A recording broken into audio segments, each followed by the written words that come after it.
आज हम बात करने वाले हैं साल 2017 में आई एक comedy romance fantasy movie Sam के बारे में। दोस्तों, हमारे इस जीवन में हर किसी आदमी ने ऐसा जरूर सोचा होगा कि अगर वो लड़की होता तो क्या करता और उसे इस समाज में किन किन चीज़ों का सामना करना पड़ता। तो इसी कल्पना पर आधारित है ये मूवी, जिसकी कहानी आपको बेहद पसंद आएगी। कहानी शुरू होती है सैम नाम के एक आकर्षक आदमी से, जिसे लड़कियां बिल्कुल भी पसंद नहीं थी और वो लड़कियों से नफरत करता था। सैम का कहना था उसे लड़कियां पसंद नहीं है क्योंकि वे बातूनी और मूडी होती है और जब वे गपशप करते हैं तो उसे उनका एक भी शब्द नहीं समझता। सैम उन्हें एल्विन चिपमंक्स कहता है, जो लोगों के पीठ पीछे बात करने के लिए इकट्ठा होती है। महिलाओं के बारे में सैम की अवधारणा ने उसकी स्थिति को अत्यधिक प्रभावित किया, जिस वजह से उसका कभी किसी लड़की से कोई गंभीर रिश्ता नहीं रहा। सैम मिस्टर केवालो की कंपनी में एक कार्यकारी के रूप में काम पर है, जो न्यूयॉर्क में प्रसिद्ध ब्रांडों के लिए अधोवस्त्र मॉडल कराती है। उनके ग्राहकों में से एक लुलू थी, जो एक कपड़े के ब्रांड की मालिक है। लुलू को पूरा भरोसा था कि यह कंपनी उसके ऑनलाइन अधोवस्त्र को बढ़ावा देने में मदद करेगी। लुलू अनुशंसित मॉडलों से प्रभावित हुई और उसने उस फर्म के साथ अपना अनुबंध बनाने की योजना बनाई।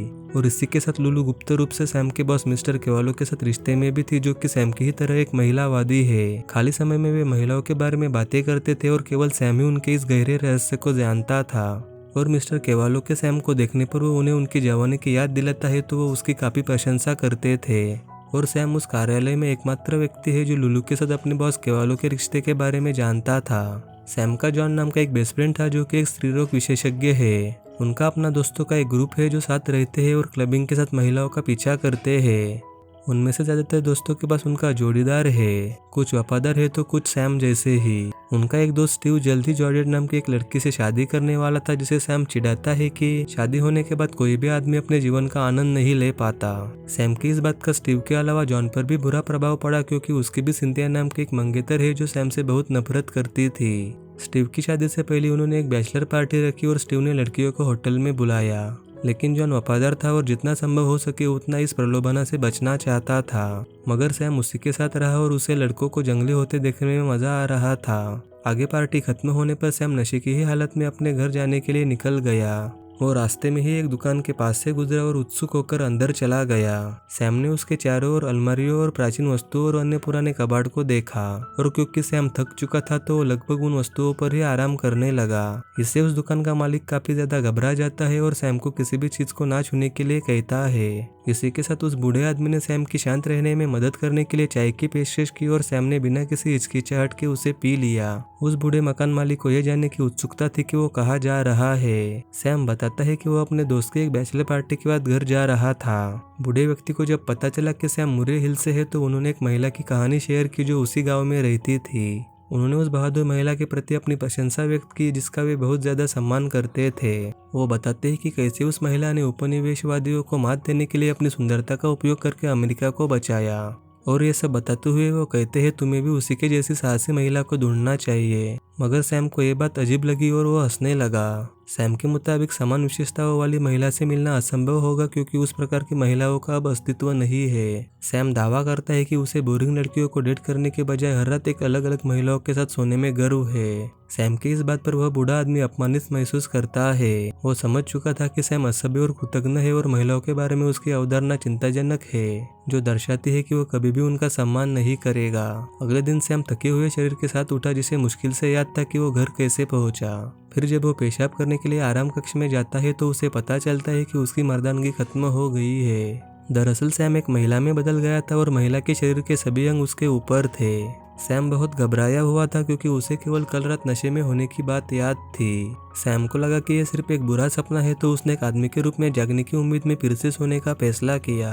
लेकिन जब वो उठा तो सुबह के 8 बज रहे थे और वो अभी भी एक महिला के शरीर में था। फिर भी उसने ये सोचकर खुद को थप्पड़ मारा कि सब कुछ एक सपना है। सैम कहीं जाने के लिए अपनी पैंट पहनता है, लेकिन वो पैंट ढीली थी, जिससे पहनने में उसे कठिनाई हो रही थी। सैम अपने सबसे अच्छे दोस्त डॉक्टर जॉन के पास जाता है, जो स्त्रीरोग विशेषज्ञ के रूप में काम करता था। और इसी वजह से सैम को पूरा यकीन था कि जॉन ही एकमात्र व्यक्ति है जो उसकी इस स्थिति में मदद कर सकता है। जॉन के सचिव ने ढीली पैंट और स्वेटर पहने हुए महिला को घबराते हुए देखा, जो तुरंत डॉक्टर जॉन से मिलने की मांग कर रही थी। वो बताते हैं जॉन एक मरीज के साथ व्यस्त थे और अगर तुम्हें डॉक्टर जॉन से मिलना है तो पहले अपॉइंटमेंट बुक करना होगा। सैम उसकी बात नहीं सुनता और जबरदस्ती अंदर चला जाता है। सैम के इस करतूत पर मरीज नाराज था क्योंकि वो बिना दरवाजा खटखटाए अंदर चला आया। इस पर सैम ने उससे बदतमीजी से बात की और जॉन ने उसे शांत करके उस मरीज को दूसरे कमरे में ले जाने के लिए उसकी नर्स से कहा। जिसके बाद जॉन ने दरवाजा बंद किया और उसकी बात सुनने लगा। उसने अपना परिचय उसके सबसे अच्छे दोस्त सैम के रूप में दिया, जिस पर जॉन उस पर हंसना बंद नहीं कर सका।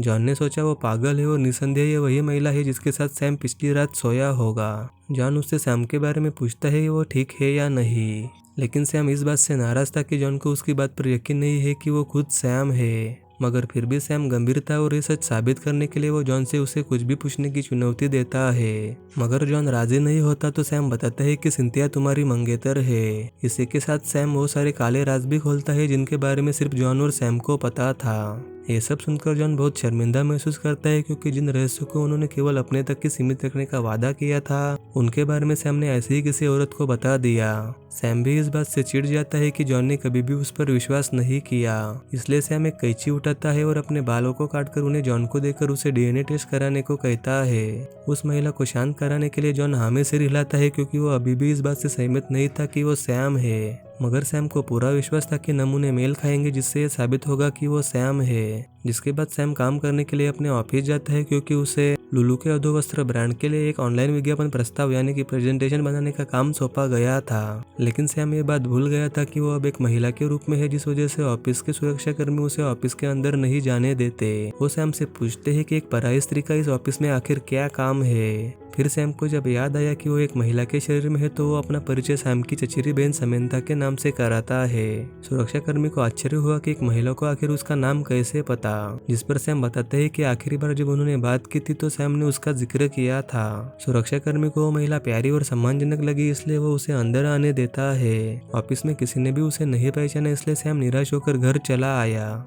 जिसके बाद उसने अपने रेफ्रिजरेटर में रखी सारी शराब पी ली और उसकी हालत खराब हो गई। कुछ देर बाद सैम को किसी की कॉल आती है और वो जॉन था। वो उस महिला से बेहद परेशान था क्योंकि उसे लगा कि वो उसके साथ गेम खेल रही है। वो पूछता है कि उसने सैम को कहाँ छिपाया है, लेकिन सैम जॉन पर काफी नाराज था और वो कहता है कि मैं ही सैम हूँ। लेकिन जॉन को अभी विश्वास नहीं था तो वो कॉल खत्म करता है। जॉन मिस्टर केवालो की सहायक मेलिसा को कॉल करके सैम के बारे में पूछता है, जिससे जॉन को पता चला कि सैम करीब एक हफ्ते से ऑफिस नहीं आया।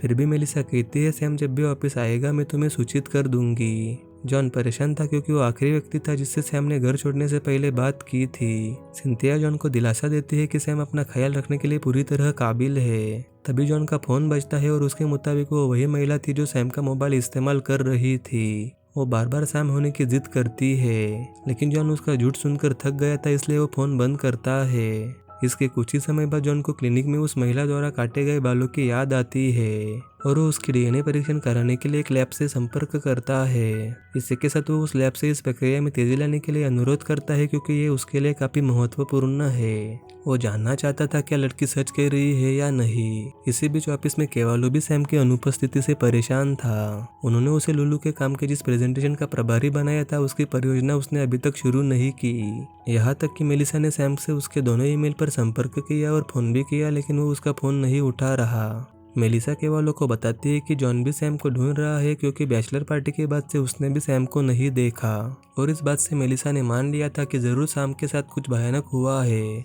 दिन बीतते गए और जॉन को सैम के गायब होने के बारे में कोई भी जानकारी नहीं मिली। जॉन की मंगेतर सिंथिया इस बात को लेकर काफी परेशान थी कि वो उसे समय ना देकर सैम को ढूंढने के बारे में सोचता था। इसी बीच सैम को मेलिसा का ईमेल प्राप्त होता है, जिसके जवाब में उसने अपने बॉस से माफी मांगी और कहा कि वो एक पारिवारिक आपातकाल की वजह से शहर से बाहर चला गया है और उसके वापस आने तक वो अपनी चचेरी बहन समंथा की सिफारिश करता है जो उसका अधूरा काम पूरा करेगी। मेलिसा को जैसे ही सैम का मेल प्राप्त हुआ वैसे ही केवालो को राहत मिली क्योंकि उन्हें सैम पर पूरा भरोसा था। लेकिन फिर भी वो मजाक मजाक में जवाब देते हैं कि वो समंथा का स्वागत तभी करेंगे जब वो दिखने में सुंदर होगी। समंथा बुटीक जाती है, लेकिन उसे पता नहीं था कि कौन सी पोशाक खरीदनी है, इसलिए उसने एक ही रैक के सूट और स्कर्ट ले लिए। अगले दिन समंथा यानी कि सैम ऑफिस जाता है और अपनी सहायक मार्गरेट का हमेशा की तरह अभिवादन करता है। लेकिन मार्गरेट सोच रही थी कि वो कौन है जो उससे यूं ही बातें कर रही है क्योंकि वे पहले कभी नहीं मिले थे। सैम देखता है कि उसकी सहायक कैसे घबरा रही है और तभी उसे याद आता है कि वो एक महिला के शरीर में है। वो अपना परिचय सैम की चचेरी बहन समंथा के रूप में देता है। इसी के साथ वो मार्गरेट से कहता है कि सैम उसका जिक्र करता रहता था, जिस वजह से वो मार्गरेट का नाम जानती है। मार्गरेट इस बात से काफी खुश थी कि सैम अपने रिश्तेदारों से उसका जिक्र करता है, क्योंकि वो गुप्त रूप से सैम से प्यार करती थी। मार्गरेट खुश थी और समंथा से बात करना जारी रखती है। समंथा बताती है कि वो अपने चचेरे भाई के बदले काम करने को तैयार है और वो कंपनी की मदद करने की पूरी कोशिश करेगी।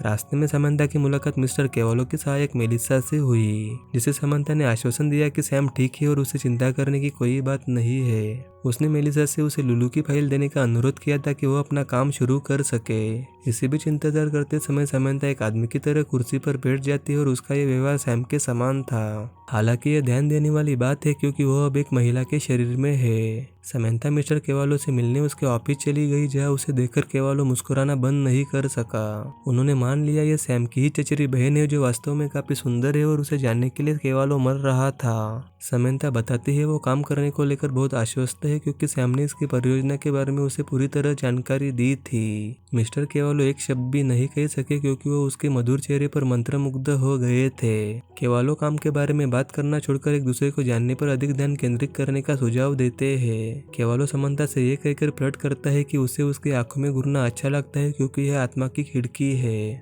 समंथा अंदर ही अंदर हंस रही थी, क्योंकि वो जानती थी कि मिस्टर केवालो क्या है। समंथा प्रोजेक्ट के बारे में बात करती रही, लेकिन केवालो का ध्यान सिर्फ समंथा की खूबसूरती पर था। वो समंथा को उसके साथ डिनर पर चलने का प्रस्ताव देते हैं, जिसे समंथा ठुकराती है। वो बताती है आज उनकी सालगिरह मनाने के बाद वो रात्रि भोजन करेंगे, मगर फिर भी केवालो जोर देकर कहते हैं कि वो अपने प्रेमी को भी ला सकती है, लेकिन उसे जल्दी घर लौटने के लिए कहना, जिससे वे दोनों अच्छे मित्र के रूप में बन सके। मगर इस बात पर समंथा चिढ़कर वहां से चली जाती है। जब समंथा अपना चेहरा धो रही थी तो मेलिसा अंदर आती है, जिसे समंथा बताती है कि केवालो ने उसके साथ कैसा बर्ताव किया। मेलिसा उससे माफी मांगती है कि उसका बॉस बहुत आगे बढ़ गया और उसने उसके साथ फ्लर्ट किया। इसी के साथ मेलिसा समंथा को यथासंभव केवालो से दूर रहने के लिए कहती है। फिर अचानक से मेलिसा सैम के बारे में पूछती है। वो ये पुष्टि करना चाहते थे कि सच में सैम अपने परिवार से उसका जिक्र करता है। समंथा हाँ में सिर हिलाती है, जिस पर मेलिसा मुस्कुराना बंद नहीं कर सकी, और ये सुनने के बाद वो अच्छे मूड में थी। इसी बीच जॉन सिंथिया के साथ सुलह करने के लिए फूल और शराब लेकर आया था। वो सैम के गायब होने के बाद उस पर अपना पूरा ध्यान न देने के लिए उससे माफी भी मांगता है। सिंथिया इससे खुश थी और उसने जॉन को माफ कर दिया। दोनों एक दूसरे के साथ समय बिताने ही वाले थे कि तभी जॉन को एक कॉल आया, जो कि डीएनए टेस्ट लैब से था। उन्होंने सैम के खून की तुलना समंथा के बालों से की, जिसका रिजल्ट पॉजिटिव था। वो बताते हैं कि डीएनए नमूनों को संसाधित करने के उनके इतने सालों के अनुभव में ये उनका पहला अनुभव है जो 100% मेल खाता है। अब जॉन को भी नहीं पता कि इस बात पर वो कौन सी प्रतिक्रिया दे, लेकिन सिंथिया फिर उससे परेशान थी। वो बर्दाश्त नहीं कर पा रही थी कि उसका होने वाला पति हाल ही में किस तरह अजीब हरकतें कर रहा है। समंथा अपनी परेशानियों को भूलने के लिए एक और शाम शराब पीती है, और अचानक से जॉन वहां आकर देखता है तो सैम के अपार्टमेंट में शराब की खाली बोतलें पड़ी हुई थी। जॉन उस महिला में सैम के तौर तरीकों की समानता को देखकर काफी चकित था कि तभी समंथा उसे यार कहती है, जिस तरह सैम उसे कहता था। समंथा यानी कि सैम बहुत खुश था, क्योंकि जिस डीएनए टेस्ट का उसने अनुमान लगाया था उसका परिणाम सामने आ गया, जिससे जॉन को यकीन हो गया कि वो सैम ही है। लेकिन जॉन को अब भी पूरा यकीन नहीं था कि वो सैम है। जॉन उसके पास बैठकर पूछता है कि ये सब कैसे हुआ। सैम बताता है बैचलर पार्टी के बाद वो एक दुकान पर रुका, जहाँ उसकी मुलाकात एक बूढ़े आदमी से हुई। उसने उसे शांत कराने के लिए चाय प्रस्तुत की, जिसे पीने में उसने संकोच नहीं किया, और सोने के लिए घर पर लौट आया। फिर जब अगले दिन वो जागा तो एक लड़की के शरीर में था, और ये वही दिन था जब वो जॉन के क्लिनिक में मदद के लिए आया था। लेकिन समस्या ये है कि सैम को उस दुकान का पता बिल्कुल भी याद नहीं है। जॉन सैम के साथ सड़क पर जाता है ताकि पता कर सके वो दुकान किस सड़क पर स्थित है। उन्होंने स्थानीय लोगों से इसके बारे में पूछा, लेकिन वो उन पर हंसे, क्योंकि उनके मुताबिक ऐसी कोई भी दुकान नहीं थी। उस थका देने वाली सैर के बाद जॉन समंथा पर क्रोधित था, क्योंकि उसे भी अपने क्लिनिक में मरीजों से निपटना था। जॉन जाने का फैसला करता है, और समंथा उससे उसकी शिफ्ट खत्म होने के बाद पार्क में मिलने का अनुरोध करती है। अगले दिन दोनों फिर से मिलते हैं और उस दुकान की खोज जारी रखते हैं। जॉन समंथा के लिए सैम का पसंदीदा सैंडविच लेकर आया था, जो समंथा को बहुत पसंद आया। जॉन इस बात से खुश था कि उसने सैम की तरह तुरंत खाना खत्म कर दिया। उन्हें कभी दुकान नहीं मिली, जिससे समंथा काफी निराश थी, और अब उसे नहीं पता कि उसे खुद के शरीर में कैसे लौटना है। वो जॉन की ओर देखती है और उससे उसके क्लिनिक में उसके शरीर की जांच करने का अनुरोध करती है। उसे लगता है कि शायद वो किसी बीमारी से पीड़ित है और केवल डॉक्टर ही उसकी मदद कर सकता है। जॉन हंसा और उसकी तरफ घृणा के साथ देखा। चाहे कुछ भी हो जाए, आखिरकार वो अभी भी सैम है और वो कभी उसकी जांच नहीं करेगा। अगले दिन लुलू अपनी प्रेजेंटेशन की प्रगति की जांच करने के लिए केवलो के ऑफिस आती है, जहां उसकी मुलाकात एक अपरिचित महिला से हुई। लेकिन जिस तरह से समंथा लुलू से बात करती है वो अनौपचारिक था। इससे लुलू को काफी आश्चर्य हुआ कि वो आखिर कौन है। केवल उसे बताते हैं ये सैम की चचेरी बहन समंथा है, जो तब तक हमारी मदद करेगी जब तक सैम छुट्टी से वापस नहीं आता। लुलू ने देखा कि समंथा को फैशन के बारे में कोई भी स्वाद नहीं है, इसलिए वो उसे अपने ढीले ढाले पहनावे के साथ ग्राहकों का सामना करने की अनुमति नहीं देती। जिस पर केवल वो आश्वासन देता है कि वो प्रेजेंटेशन से पहले उसे एक मेकओवर देना सुनिश्चित करेंगे। जिसके बाद समंथा अपनी कुर्सी तक पहुंचने के लिए मेज के नीचे से चली गई। उसकी मेज तक जाने का ये कोई अच्छा रास्ता नहीं था, लेकिन उसने शॉर्टकट चुना। मार्गरेट भी उसके साथ मेज के नीचे चली गई, क्योंकि उसे नीचे झुमके मिले और उसे लगा कि समंथा के होंगे। समंथा उसका शुक्रिया अदा करती है और अपनी चीजें ऑफिस में इधर उधर रखने के लिए माफी मांगती है। मार्गरेट इससे खुश थी, क्योंकि पहली बार किसी ने उससे उसके काम के प्रदर्शन के लिए प्रशंसा की थी। वो कहती है, मैं तुम्हारे चचेरे भाई सैम की तरह तुम्हारे लिए हमेशा खड़ी रहूंगी। जब मिस्टर केवालो उन्हें देखते हैं तो वे चौंक जाती है। केवालो समंथा के प्रदर्शन से काफी प्रभावित थे, लेकिन एक समस्या थी। समस्या ये थी कि समंथा को अपने लुक में सुधार करने और अपनी महिला जैसी स्थिति को ठीक करने की जरूरत है। वो समंथा को किसी सलाहकार से उसे बदलने में मदद करने की सलाह देते हैं। समंथा उनके सुझाव से सहमत थी और कंपनी की अच्छी तरह से प्रतिनिधित्व करने के लिए ऐसा करने को तैयार थी। मिस्टर केवालो को समंथा मनमोहक लगती थी और बात करने के बहाने से वो करीब जाते हैं और उसका हाथ पकड़ लेते हैं। समंथा ने देखा कि उसका बॉस दोबारा उसके साथ छेड़खानी कर रहा है, तो उससे बचने के लिए वो मेज के दूसरी ओर चली गई। वो केवालो के व्यवहार के लिए उस पर चिल्लाई और सभी ने केवालो की ओर देखा, जिससे उन्हें शर्मिंदगी महसूस हुई और समंथा के सहकर्मी उसे ऐसा करने के लिए बहादुर मानने लगे। समंथा अपने बॉस से चिढ़कर बार में गई, जहाँ एक बूढ़ा आदमी इस बात से आश्चर्यचकित था कि उसने इतनी शराब कैसे पी। समंथा ने एक ही घुट में शराब खत्म कर दी, जिससे उस आदमी को समंथा उसी की तरह लगी और वो उसके लिए और शराब खरीदने को तैयार था। लेकिन इससे पहले कि वो छिड़कानी शुरू कर पाता, समंथा वहां से चली गई। समंथा अपने अपार्टमेंट में लौट आई, लेकिन उसे अपने शरीर में एक असामान्य दर्द हो रहा था। उसके पेट के निचले हिस्से में बहुत दर्द हो रहा था, जिससे उसे लगा कि पिछले कुछ दिनों में अपने गुस्से पर नियंत्रण न रखने से और छोटी छोटी बातों से चिढ़ने की वजह से ऐसा हो रहा है। लेकिन अगले दिन समंथा लहूलुहान होकर उठी। वो घबरा गई और उसे लगा कि वो मर जाएगी। समंथा मदद मांगने के लिए जॉन के अपार्टमेंट में पहुंची, जहाँ उसने कहा कि उसे पीरियड्स आ रहे हैं और एक औरत के लिए सामान्य बात है। समंथा की चिल्लाने की आवाज सुनकर सिंथिया उसे देखने के लिए कमरे से बाहर आई, तो उसे आश्चर्य हो रहा था कि जॉन उसे सैम क्यों कह रहा है, जबकि वो एक महिला है। फिर जब सिंथिया को पता चला कि यह सैम की चचेरी बहन है, तो उसे उससे जलन महसूस होने लगी और उसने यह अनुमान लगाया कि जॉन उसे धोखा दे रहा है। सिंथिया ने तुरंत जॉन से समंथा को बाहर भेजने की मांग की और माफी मांगने के बजाय समंथा सिंथिया पर गुस्सा हो गई। फिर दोनों झगड़ने लगी और सोफे पर गिर गई। जॉन ने उन दोनों को छुड़ाया और समंथा को दरवाजे के बाहर भेजकर उसे टेम्पोन दिए। लेकिन समंथा की आंखों में आंसू थे, क्योंकि वो नहीं जानती थी कि इसका इस्तेमाल कैसे करना है। अगले दिन समंथा मेकओवर अपॉइंटमेंट के लिए मिस्टर ब्लोंडेल के पास जाती है और वो दरअसल सैम ही थी, तो लापरवाह की तरह शेल्फ पर प्रदर्शित सभी जूते गिरा देती है। इसके बाद वो मान लेती है कि वो समंथा है और मिस्टर ब्लोंडेल का ध्यान आकर्षित करती है। समंथा ने अपने द्वारा की गड़बड़ी से बचने की कोशिश की, लेकिन मिस्टर ब्लोंडेल ने उसे रोक दिया। उन्होंने समंथा को सिर से पांव तक घूरकर देखा, जिससे उन्हें पता चला कि उनकी समस्या सिर्फ कपड़े और मेकअप नहीं है। समंथा को एक औरत कैसे बने ये सिखाने की भी जरूरत है, इसीलिए वो उनके लिए अपने स्टूडियो में एक और अपॉइंटमेंट बुक करते हैं। अगले दिन समंथा प्रशिक्षण देने के लिए एक मिस्टर ब्लोंडेल के स्टूडियो में आती है, जहाँ वो उसे 2 हफ्तों में एक महिला बनना सिखाएंगे। ब्लोंडेल को उसे सूट और मोजा पहनाने पर दबाव डालने में कठिनाई हो रही थी। समंथा रोते हुए फिटिंग रूम में जाती है और कुछ समय बाद बाहर आकर आईने के सामने खड़ी हो जाती है। मिस्टर ब्लोंडेल को समंथा काफी आकर्षक लग रही थी, लेकिन अभी भी उसे अपनी मुद्रा पर कड़ी मेहनत करने की जरूरत है। वो समंथा को एक महिला की तरह कैसे चलना है और बैठना है, ये सब सिखाते हैं। फिर 2 हफ्ते बाद जॉन समंथा को अपने क्लिनिक में देखकर चौंक जाता है।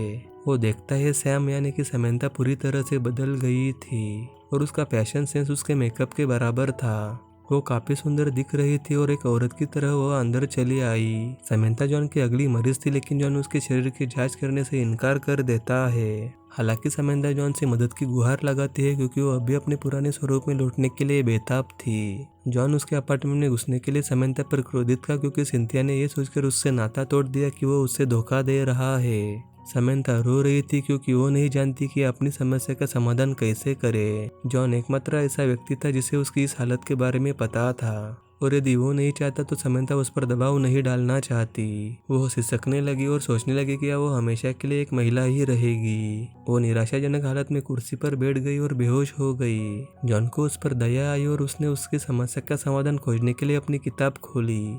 उसने सुझाव दिया कि वो लिंग परिवर्तन करा सकती है। समंथा ने प्रक्रिया की छवियों को देखा जो बहुत दर्दनाक थी। समंथा रोते हुए जॉन को गले लगाती है और समंथा के इतना नजदीक होने पर वो उससे दूर होकर उसे भोजन के लिए आमंत्रित करता है ताकि उसे बुरा ना लगे। होटल में उन्होंने लड़कियों के बारे में बात की, जिस पर समंथा ने कहा कि जब वो श्याम थी तब लड़कियां गपशप करती थी तो उसे कभी कुछ समझ नहीं आया।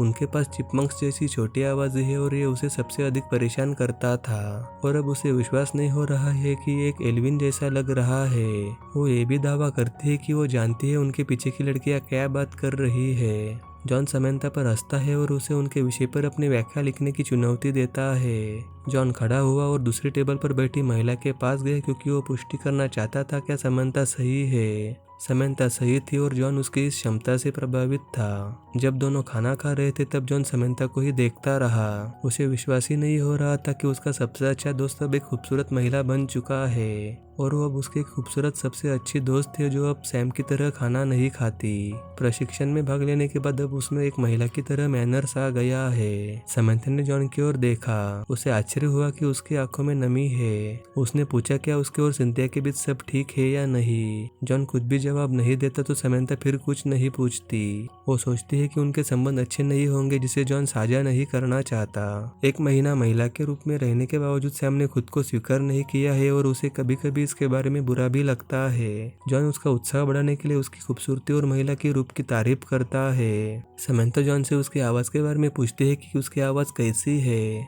जॉन बताते हैं कि ये थियोडोर जैसी है, जिस पर समंथा बहुत जोर से हंसी और उसे हंसता देख जॉन उसे खुश देखकर मुस्कुरा रहा था। जिसके बाद समंथा ने जॉन से पूछा कि लड़कियां इतनी पेचीदा क्यों होती है और उसे इसका कोई साइंटिफिक स्पष्टीकरण चाहिए था। जॉन ने उसके द्वारा पढ़ी गई किताबों के आधार पर मुस्कुराते हुए उसके सवाल का जवाब दिया। तभी अचानक समंथा का फोन बजा और फोन पर मार्गरेट थी। उसने उसे सूचित किया कि लुलू के साथ उसकी मीटिंग कुछ ही देर बाद होने वाली है। ऑफिस में 2 हफ्तों के बाद पहली बार समंथा को देखकर मार्गरेट काफी आश्चर्यचकित थी। समंथा आत्मविश्वास के साथ ऑफिस में चल रही थी और लोगों से नजरें भी मिला रही थी। मार्गरेट ने समंथा को उसके परिवर्तन के लिए अपनी प्रशंसा व्यक्त की और प्रेजेंटेशन की फाइल भी दी। साथ ही मार्गरेट ने कहा कि उसने इसे बेहतर बनाने के लिए अपने विचार भी जोड़े हैं। समंथा मीटिंग कक्ष के अंदर चली गई और उसकी खूबसूरती से हर कोई प्रसन्न था। लुलू को भी समंथा आकर्षक लगी। वही मिस्टर केवलो उसके शारीरिक विशेषताओं को घूर रहे थे क्योंकि समंथा केवलो की नजरे में हॉट लग रही थी। इसी के साथ लुलू का फ्रांसीसी वेंचर पार्टनर भी समंथा को जानने के लिए बेताब था। आगे समंथा ने लुलू के अधोवस्त्र बैंड के ऑनलाइन अभियान के लिए अपना प्रस्ताव प्रस्तुत किया। साथ ही मार्गरेट की मदद के बारे में भी बताया और सभी को सूचित किया कि इस प्रस्ताव के विचार अधिकतर उसी के हैं। प्रस्तुति के दौरान सभी ने समंथा के आत्मविश्वास की सराहना की, लेकिन केवलो की आंखें सिर्फ समंथा पर ही टिकी हुई थी, जिससे लुलू को जलन होने लगी। और यदि केवलो ऐसे ही समंथा को घूरता रहा तो वो केवलो की कंपनी से सभी कॉन्ट्रैक्ट और संबंध खत्म कर देगी, ऐसा उसे बताती है। प्रेजेंटेशन के बाद लुलू समंथा को बधाई देती है और अनुबंध पर हस्ताक्षर करने के प्रस्ताव का विवरण भी देती है। केवलो भी समंथा को बधाई देती है और उसे हाथ मिलाने के बहाने चुपचाप छेड़खानी करते हैं। लेकिन सफल प्रेजेंटेशन के बाद समंथा दूर चली गई और उसने बोनस की मांग की। उसने उनसे मार्गरेट को बढ़ावा देने के लिए अनुरोध भी किया क्योंकि काफी समय से उसके विचारों को चुराने के लिए सैम ने उसका फायदा उठाया, और ऐसा सैम ने लगभग 3 वर्षों तक किया, जिसकी जानकारी मिस्टर केवलो को भी नहीं थी। और अब सैम एक महिला बन चुका है तो वो मार्गरेट के प्रति अधिक सहानुभूति महसूस करता है और सब कुछ ठीक करना चाहता है। समंथा अपने ऑफिस जा ही रही थी कि तभी मार्गरेट उसके पास आती है और प्रेजेंटेशन के दौरान उसके काम की तारीफ करने के लिए शुक्रिया अदा करती है। समंथा मुस्कुराते हुए बताती है कि केवलो जल्दी उसे प्रमोशन देगी, जिसकी वो 3 साल से हकदार थी। ये सुनकर मार्गरेट बहुत प्रसन्न होती है क्योंकि वो कभी नहीं जानती थी कि एक सुंदर और दयालु महिला अभी भी अस्तित्व में है। मार्गरेट समंथा से मदद मांगती है कि जब भी वो सैम से मिले तो उसे पता चले कि उसके मन में उसके लिए भावनाएं हैं। मगर समंथा मार्गरेट के इस कबूलनामे से काफी हैरान थी क्योंकि उसके अंदर के सैम को कभी भी पता नहीं चला कि मार्गरेट उससे प्यार करती थी।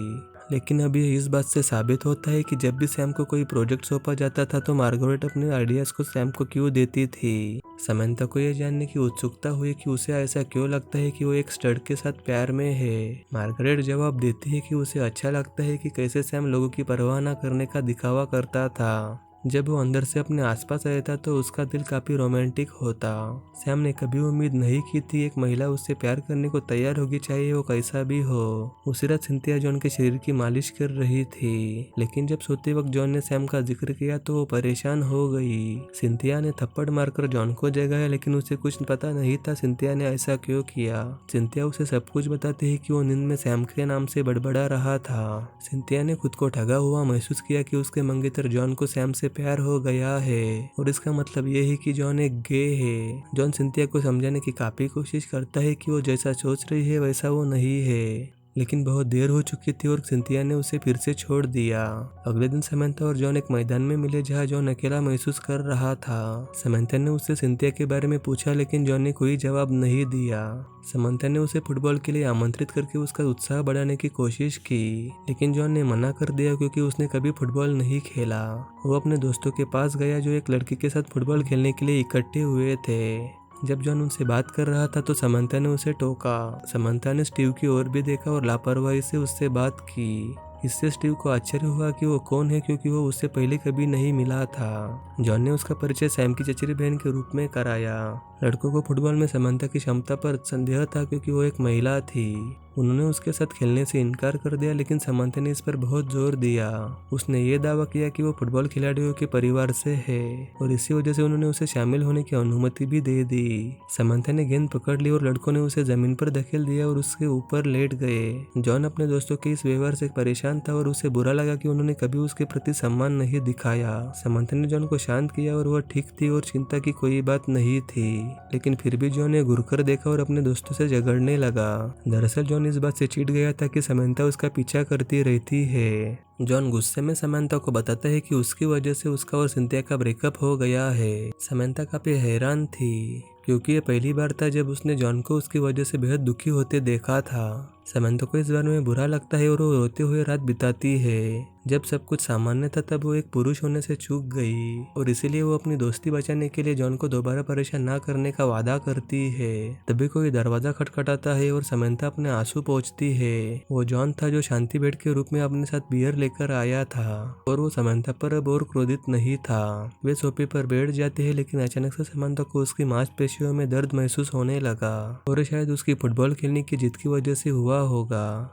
लेकिन जॉन इससे चिंतित था और उसे नजदीकी अस्पताल में ले जाना चाहता था, मगर समंता ने इसका इनकार किया और जॉन से उसके कंधों की मालिश करने की गुजारिश की। इसके कुछ ही समय बाद जॉन सैम के साथ रोमांटिक रूप से जुड़ा हुआ महसूस करने लगा, जिस वजह से वो वहां से उठकर आराम कक्ष में चला गया। इसी प्रकार समंता को भी अपने शरीर में जॉन को लेकर कुछ महसूस हुआ, लेकिन इस बारे में उसकी जॉन को बताने की कोई योजना नहीं थी। उसी बीच किसी ने दरवाजा खटखटाया और वह सिंथिया थी। वो इस बारे में बात करना चाहते थे कि कैसे समंता ने उससे उसके मंगेतर को चुरा लिया। सिंथिया ने कहा कि जॉन जैसा आदमी मिलना बहुत मुश्किल है। जॉन ने अपने करियर को आगे बढ़ाया, इसलिए वो उसके साथ आगे बढ़ना चाहती है और उसके साथ परिवार बनाना चाहती है। समंता उसकी बात सुनकर शांत हो गई और अचानक सिंथिया ने जॉन के जीवन से उससे गायब होने के लिए उससे जितना चाहे उतना पैसा देने की पेशकश की, मगर इस बात से समंता के अहंकार को ठेस पहुंची और वह अपमानित महसूस करने लगी। लेकिन सिंथिया को पता नहीं था कि जॉन वहीं पर वो सब कुछ सुन रहा है। सिंथिया जॉन को समझाते समय हकलाने लगी, लेकिन जॉन को समझाने के लिए ये पर्याप्त नहीं था। वो सिंथिया से बहुत नाराज था और हमेशा के लिए उनका रिश्ता खत्म कर देता है। सिंथिया के जाने के बाद समंता ने जॉन से माफी मांगी क्योंकि उसे बुरा लगा कि उसके कारण उनका रिश्ता टूट गया।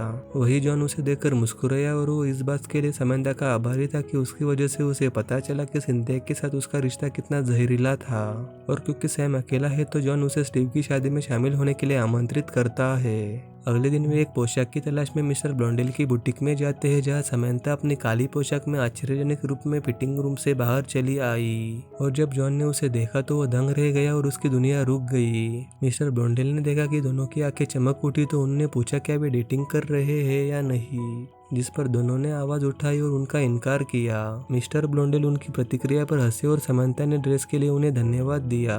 समंता मजाक में कहती है कि वो शादी में आए हर एक पुरुष का ध्यान अपनी तरफ खींचेगी और पुरुषों को आकर्षित करने के लिए उसने सीखी हुई तरकीबें दिखाएगी।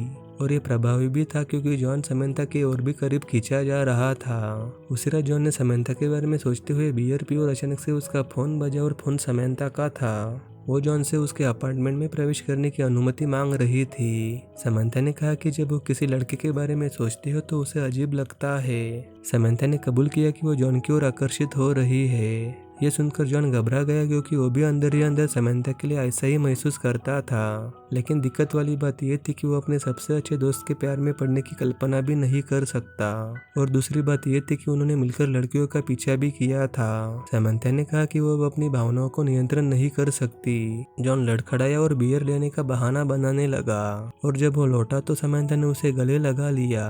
उसने जॉन से अनुरोध किया कि वो हिले नहीं और उसे गले लगाए रखे। दिन बीतते गए और सैम समंथा के रूप में एक महिला होने के पल का आनंद उठाने लगा। एक दिन समंथा रास्ते पर रुकती है जहाँ एक बच्ची को देखकर वो सपना देखती है कि शायद उसके पास भी ये मौका हो सकता है।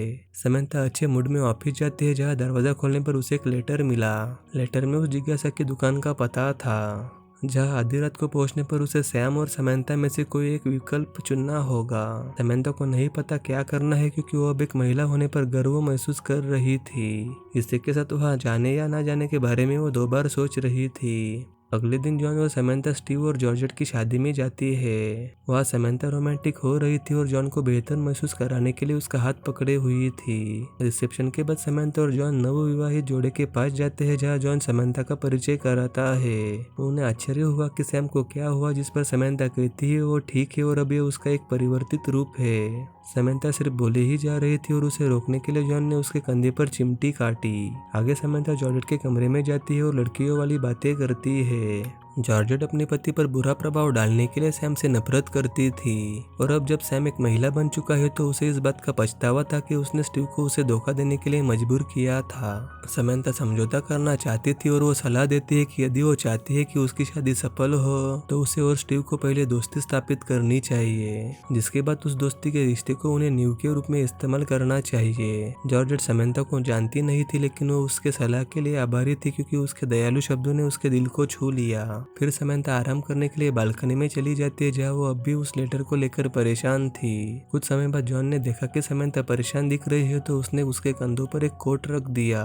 उसने पूछा क्या सब ठीक है। समंथा जॉन को कुछ नहीं बताती, बजाय उसे रिसेप्शन पर लौटने के लिए आमंत्रित करती है। दोनों रोमांटिक संगीत पर डांस करते हैं जिस पर जॉन पूछता है वो एक महिला के रूप में कैसा महसूस कर रही है। समंथा कहती है उसके शरीर में तरंगे महसूस हो रही है जो संकेत दे रही थी कि कई महिलाएं जॉन को उससे चुराने के लिए योजना बना रही है। जॉन हंसता है और उसे इसे साबित करने की चुनौती देता है। समंथा एक बुरे बालों वाली महिला पर इशारा करती है क्योंकि वो जानती थी कि वो जॉन की जांच करने के लिए मरी जा रही है। जॉन ने इस बात को गंभीरता से लिया और समंथा की नजरों में पूरी तरह डूब गया। इसके अगले ही पल उसने समंथा को चूमा जो समंथा को भी पसंद आया और उसने उसे वापस चूम लिया। समंथा ने अनुरोध किया कि जॉन उसके लिए कुछ करे। वो चाहती थी कि जॉन उसे आधी रात से पहले गाँव ले जाए क्योंकि जिज्ञासा की दुकान वही थी। वहां पहुंचने पर समंथा जॉन को फिर से चूमती है और अलविदा करती है। वो जॉन से अनुरोध करती है कि वो उसका पीछा ना करे। फिर समंथा जैसे ही दुकान के अंदर गई उस बूढ़े आदमी ने चाय बनाकर रखी थी। उसने उसे विकल्प दिया कि ये तुम्हारा फैसला होगा इसे पीना है या नहीं। जॉन काफी भावनात्मक हो रहा था क्योंकि वो पूरी तरह समंथा के प्यार में डूब चुका था,